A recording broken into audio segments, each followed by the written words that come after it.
Hey everyone, earlier in the course, we learned how to work with different types of form fields with JavaScript. Now let's see how we can do the same thing using jQuery. So let's start by the val method, which is used to get or change the value of form fields. So here I have an input. Let's see what's the ID of this input. So here it is.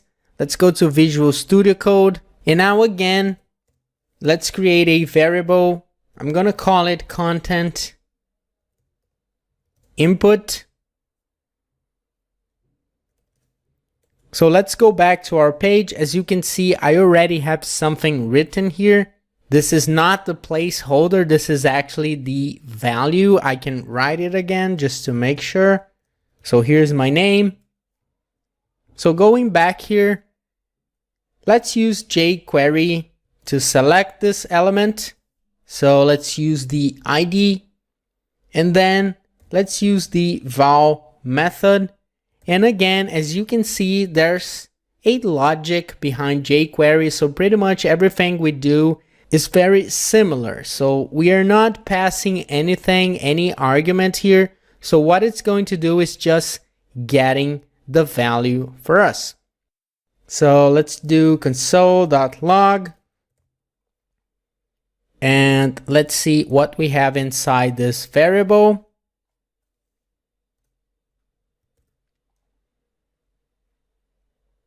I'm also going to copy this so we can make some tests. So saving this, refreshing the page. Let's go to the console. So as you can see, we just got the value inside this field. So now let's change this.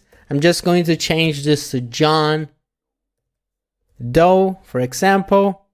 And now we have a different value in this field. So if we call this method again, now we were able to get its value.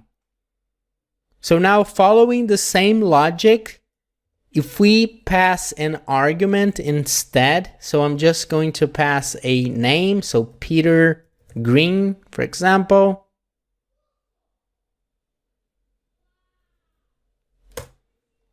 Now we just changed the value inside this field using jQuery. Now let's see some other field types. So let's start by the select box. If we want to get the selected value, we can use the same method. So let's see the ID of this element. So here it is. It's called options. So I'm just going to select this element. And then if I call the val method, we can see that we were able to get the value.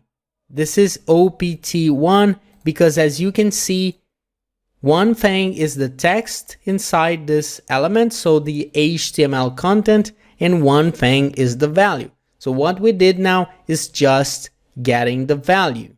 If we just want to get the text that it's selected, so in this case beach, let's remember that with JavaScript it was a little complicated.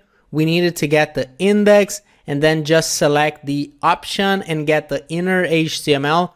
But with jQuery, it's more simple because jQuery is very good to select elements. Since we can use CSS selectors, this is as easy as doing this.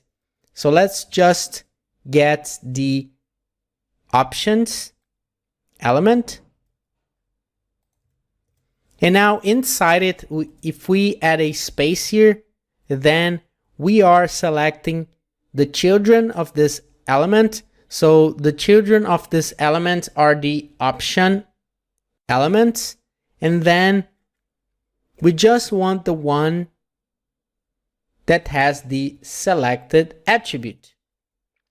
So if we do this and then just call the text method, as you can see, with just one line of code, we were able to get the selected text. So now let's select a different one, so mountain. Let's run the same code again, and now we have the text of the selected option. So now let's try to do something. Every time we change this element, let's send this text to the console. So let's go to Visual Studio Code.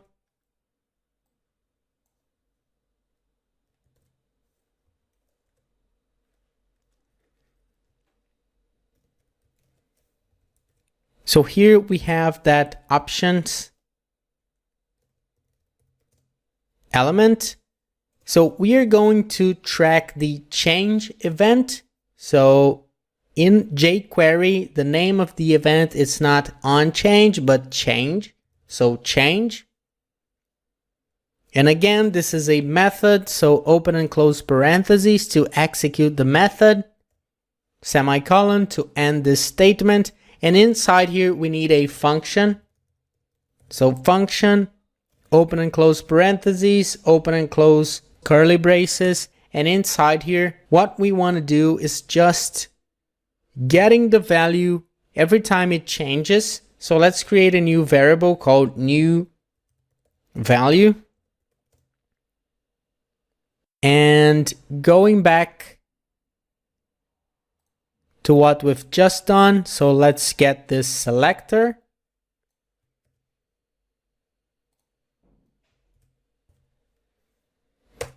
Pretty good. And now let's just send it to the console just for testing purposes. Let's send this variable. And now refreshing the page. Every time we select a different option, so mountain, as you can see, we are getting the text inside it and sending it to the console. So city, beach, this is pretty cool, and we are using much less lines of code than if we were working with vanilla JavaScript. All right, so moving forward, let's see how we can work with radio buttons. So this is going to be similar. All we need to do is adjust the selector. So let's go to Visual Studio Code again. First, let's see what they have in common. So we have a form, and inside the form, we have input, field types with the name of gender. So this is what they all have in common, and this is what we are going to use in our code. So let's go back to Visual Studio Code. And now instead of selecting the options, we are just going to select any input that has the name of gender. So anytime we detect a change on these elements, we are going to execute something. So just to see if this is working, let's just do console.log and let's just send something like changed. This is something I like to do to see if this is working. So let me save this. So again, the selector we used here is just pure CSS. If you're familiar with CSS, you know that you can select elements by using attributes, using the braces. So let's go back there. I'm going to save this and let's try to change. First, let me go to the console. I'm just going to change it now. So as you can see, it is detecting the change event. So changed again. Pretty cool. Now we want to get the value. So inside here, let's use the same selector. So we want to get the input, but we just need the one that has the checked attribute. So we can just do it like this. And then again, the val method. So when we do this, let's go back there, refresh the page. Every time we change it, now we are getting the value. So F, none, M. So if we inspect these elements, we can see that these values are the ones inside the value attribute. But what if we just want the text? Well, let's see how it is in HTML. With radio buttons, it's a bit more complicated because as you can see, the text is not part of this element. So this is not inside an attribute. This is not the content of the element.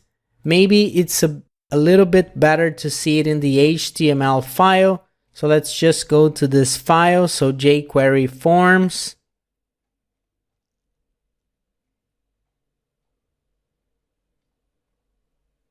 So here we have the radio button. So as you can see, we have an input that starts here and ends here. And then we just have this text here that is not part of the element. So how can we get it? Well, this is easy to do if we use a parent element. So in this case, I just wrapped every input field with a span. So this way, instead of getting the val attribute, I'm just going to use a method called parent. So in jQuery, this method is going to select the parent of this element. So in this case, the parent of this input field is this span. All right, so what happens if we get the HTML of this span? Let's try it out.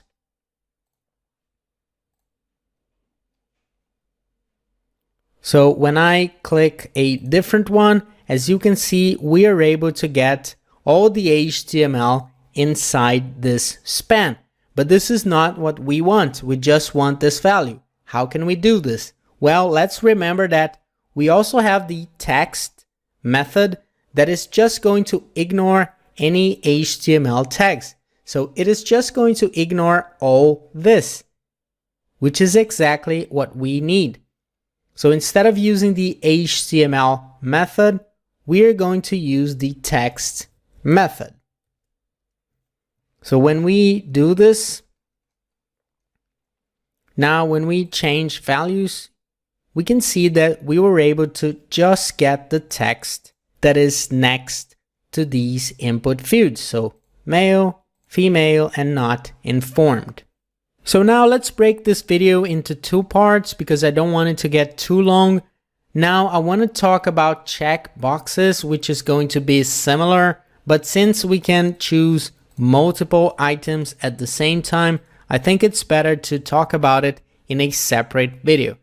So I'll see you then.